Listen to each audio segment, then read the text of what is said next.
My name is Vivian Ashford, and at 76 years old, I thought I knew every shade of human greed.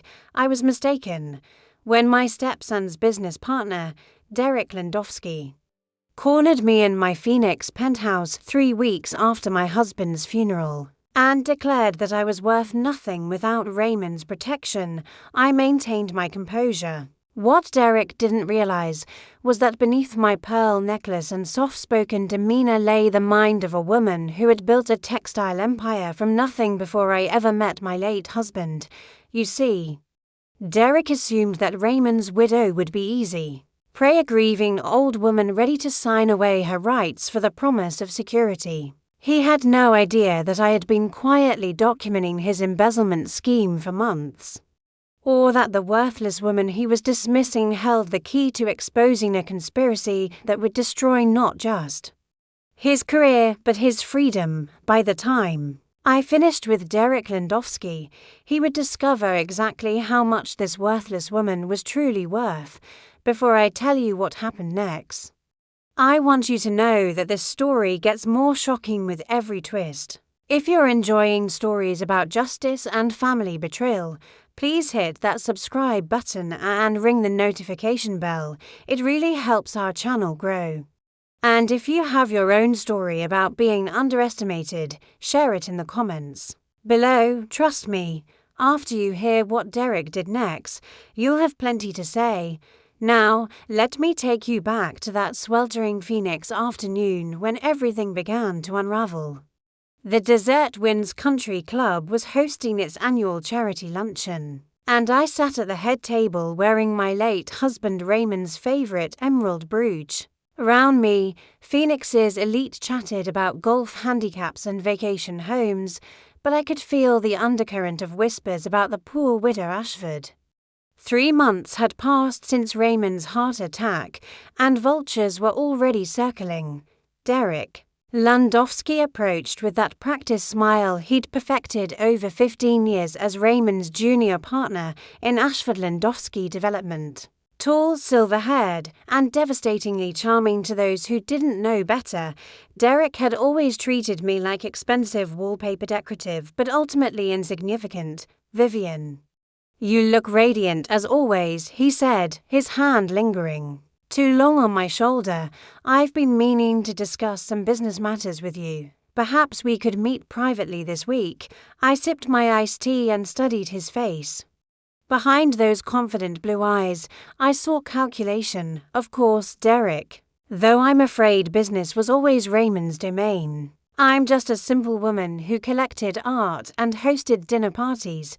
His smile widened. Perfect. He was buying the Helpless Widow act completely. Don't sell yourself short, Vivian.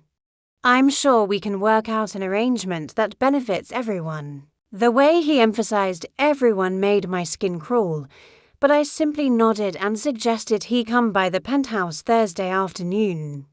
What Derek didn't know was that I had built Ashford Textiles into a $50 million company.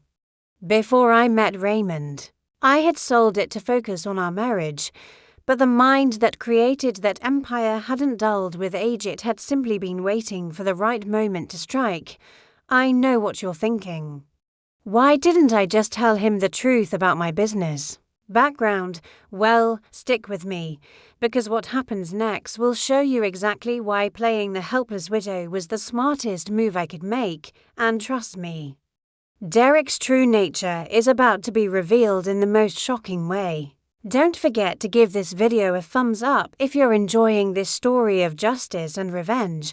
Thursday arrived with the brutal heat that makes Phoenix summers legendary. Derek appeared at my door precisely at 3, dressed in his finest suit and carrying a leather briefcase that screamed expensive lawyer. I welcomed him into Raymond's study, a room I had carefully prepared for this encounter. Vivian, I'll be direct, Derek began, settling into Raymond's leather chair without invitation.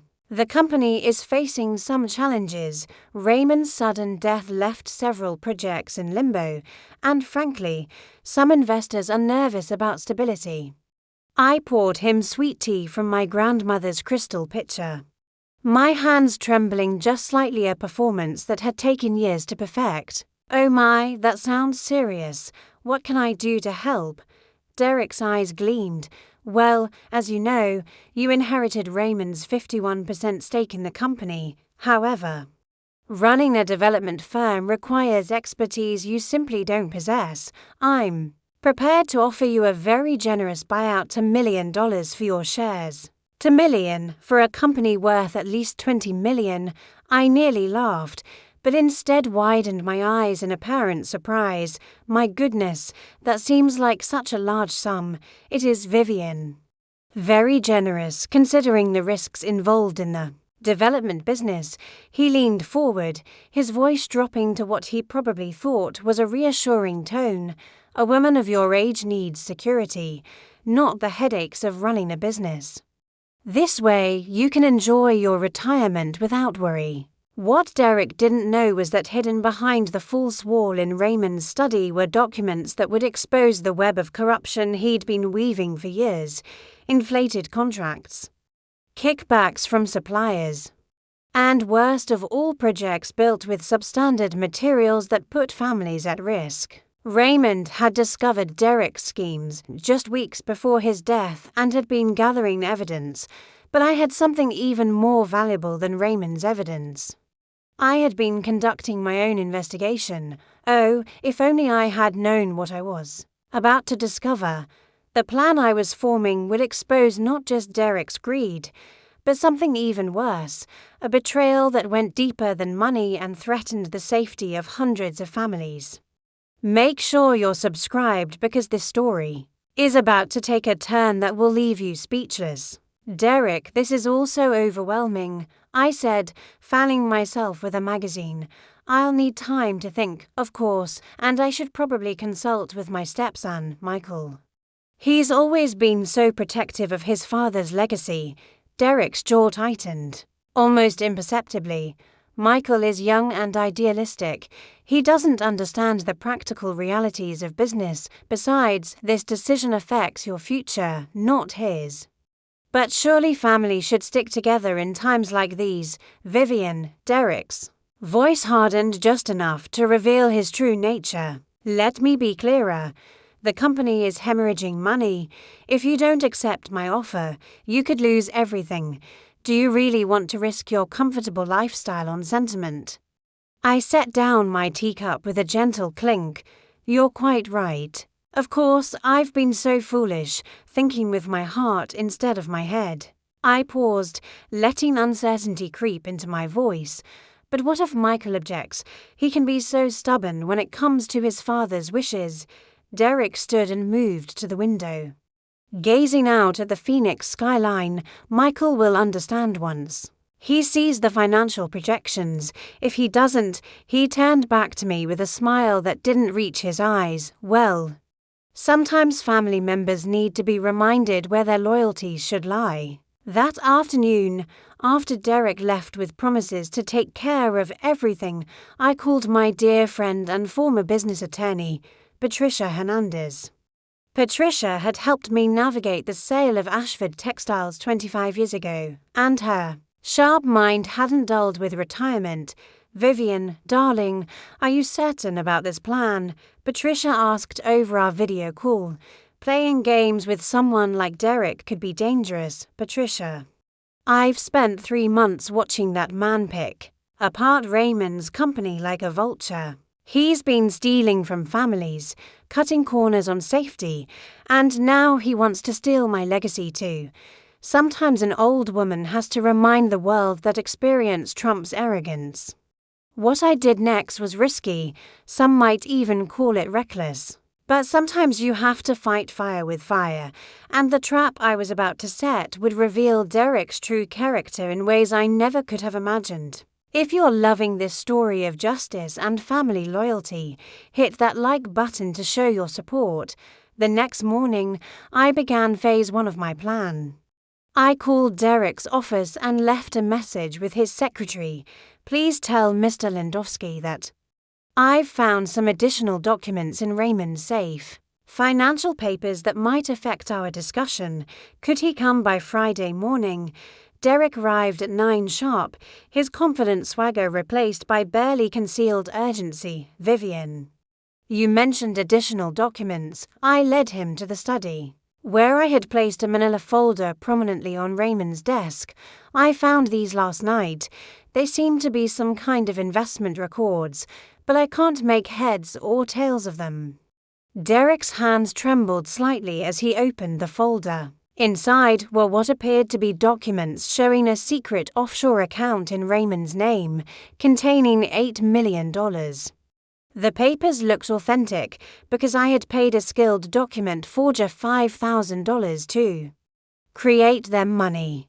Well spent. My God, Vivian, do you realize what this is? Derek's voice was tight with excitement. Raymond had a private investment account. This changes everything. Does it mean I'm wealthier than we thought?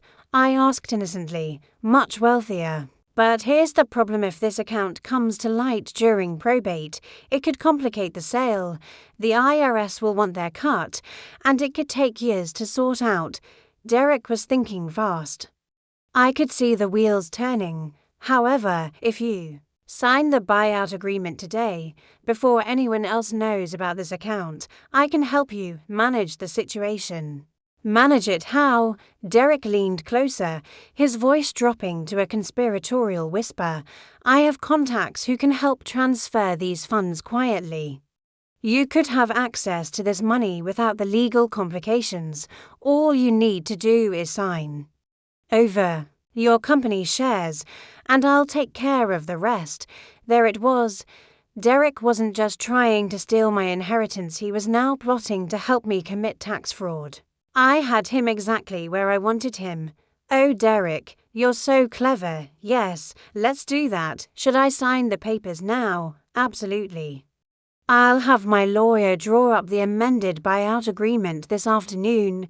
We can make this our little secret. As Derek gathered the fake documents, I excused myself to the powder room. Once there, I activated the recording app on my phone, which had been capturing our entire conversation through the wireless microphone I'd hidden in my brooch. Patricia had suggested the setup, and it was working perfectly. Ladies, what happened next broke my heart in ways I didn't think were possible. Just when I thought I knew how low Derek would sink, he found a way to go even lower, and he dragged someone I loved into it.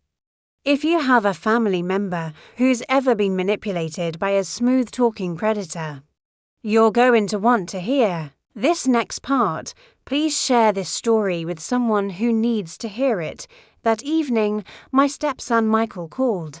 At 38, he had inherited his father's earnest nature but lacked Raymond's business instincts. I had raised him from age 12 after his mother's death and loved him as my own son.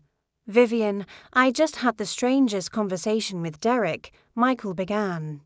He says you're planning to sell your shares in the company.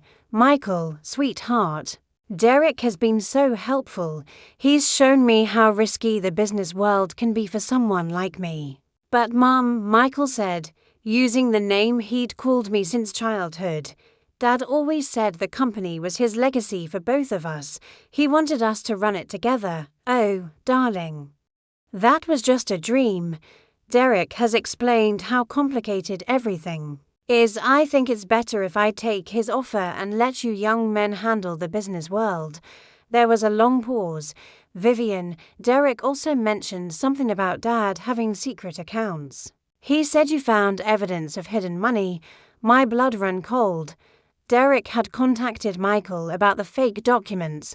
This wasn't part of my plan. I'm not sure what you mean, dear. He said Dad was hiding money offshore and that you could get in trouble with the IRS unless you handle it carefully. He offered to help me understand the situation better. We're meeting tomorrow morning. Derek was trying to turn my own son against me, using the fake evidence I had created. The manipulation was more sinister than I had anticipated. He wasn't just after my money. He was trying to isolate me from the only family I had left, Michael. I think there might be some misunderstanding, Vivian. I love you, but sometimes I think Derek might be right about you being in over your head. Maybe it would be better if you let us handle the complicated stuff. I don't want to see you get hurt. After Michael hung up, I sat in Raymond's chair and felt every one of my 76 years. Derek had expertly played on Michael's protective instincts, positioning himself as the wise advisor and me as the confused old woman who needed to be managed. But Derek had made one crucial mistake. He had underestimated a mother's love and a mother's fury when someone threatens her child. Patricia was right, and I knew it, but I had come too far to back down now. What happened in Derek's office the next day would change our family forever, and the look on Derek's face when he learned the truth was worth every moment of pain I'd endured. Get ready for the most satisfying confrontation you've ever heard. I arrived at Derek's downtown office at exactly 10 a.m., 30 minutes before his scheduled meeting with Michael. Derek's secretary announced me, and I could hear the surprise in his voice when he told her to send me in. "Vivian, this is unexpected. I thought we were meeting this afternoon to finalize the paperwork. We need to talk first." Derek about Michael. Derek's office was a monument to his ego, floor-to-ceiling windows overlooking Phoenix, expensive art, and a massive desk that dwarfed visitors. But today, I wasn't here to be intimidated. "Derek, I've been thinking about our arrangement, and I'm concerned about involving Michael in these financial complications. Vivian. Michael is a grown man. He deserves to know the truth about his father's affairs. The truth." I opened my purse and placed my phone on Derek's desk, the recording app clearly visible. "Let's talk about truth." Derek's confident expression wavered. "What is this?" "This is a recording of our conversation yesterday, the one where you offered to help me commit tax fraud, the one where you tried to steal $8 million that doesn't exist." Derek's face went pale. "Vivian, I think there's been a misunderstanding." "No misunderstanding. Derek, you see, I created those offshore account documents. They're fake. There is no secret money." I stood and walked to his window, looking out at the city Raymond had helped build. "What there is, however, is evidence of your real crimes." I turned back to face him. 3 years of inflated invoices, kickbacks from suppliers, building permits obtained through bribery, and most damning of all, the Sunrise Gardens development, where you used substandard concrete to increase profits, putting 200 families at risk. Derek was now standing, his hands gripping the edge of his desk. "You can't prove any of that." "Actually, I can." I opened my purse again and withdrew a flash drive. "Raymond wasn't the only one investigating you. Derek, you see, when I sold Ashford Textiles, I didn't retire from business. I became very, very good at research, bank records, construction reports, safety inspections that were mysteriously overlooked. It's all here. What do you want?" "I want you to resign from Ashford Landowski Development immediately. I want you to sign a confession detailing your embezzlement and safety violations. And I want you to surrender every penny you've stolen, including the money you've already hidden in your own offshore accounts." "Yes, Derek, I found those too." Derek laughed, but it sounded hollow. "You're a delusional old woman, even if you have evidence. I have connections, lawyers, political friends. They'll tie you up in court for years, perhaps, but I also have something else." I pressed play on my phone, and Derek's recorded voice filled the room. "I have contacts who can help transfer these funds quietly. You could have access to this money without the legal complications. One phone call to the FBI, and you'll be facing federal conspiracy charges. How long do you think your political friends will stand by you then?" At that moment, Michael walked through the office door. He stopped short, taking in the scene, his stepmother standing calmly by the window, Derek looking like a cornered animal. "Mom, Derek, what's going on?" I looked at my son with all the love in my heart. "Michael, Derek has something to tell you about how he's been stealing from your father's company." about how he tried to manipulate both of us, and about how he underestimated the woman who raised you. Derek's shoulders sagged in defeat. Michael, I can explain. Actually, Derek, I think you've explained quite enough. Michael's voice was cold with understanding. I heard everything through the door, including the part about Dad's fake offshore accounts. What happened next was the moment every victim of manipulation dreams about, the moment when the truth finally comes to light. But more than that, it was the moment when my son realized that his helpless stepmother had been protecting him all along. If you're enjoying this story of justice served, make sure you're subscribed for more stories like this one to ours. Later, Derek had signed his resignation letter, a detailed confession, and an agreement to repay $2.3 million in stolen funds. He had also agreed to cooperate with authorities regarding the safety violations at Sunrise Gardens. In exchange, I agreed not to pursue criminal charges immediately, though I made it clear that any attempt to renege on our agreement would result in immediate prosecution. As Derek cleared out his office, Michael and I sat in the company conference room that had been Raymond's pride and joy. "Mom, I owe you an apology," Michael said, his voice thick with emotion. "When Derek told me you were confused and needed protection, I believed him. I should have known better. Oh, sweetheart, you were trying to protect me. That's what good sons do. But I should have trusted you. I should have remembered that you built your own company before you ever met Dad. I let Derek make me think of you as helpless when you're actually the strongest person I know." I reached across the table and took his hand. "Michael, do you know why I sold Ashford Textiles when I married your father? Because you wanted to focus on being a wife and mother, partly, but mostly because I had already proven to myself that I could build something from nothing. I didn't need to keep proving it to the world.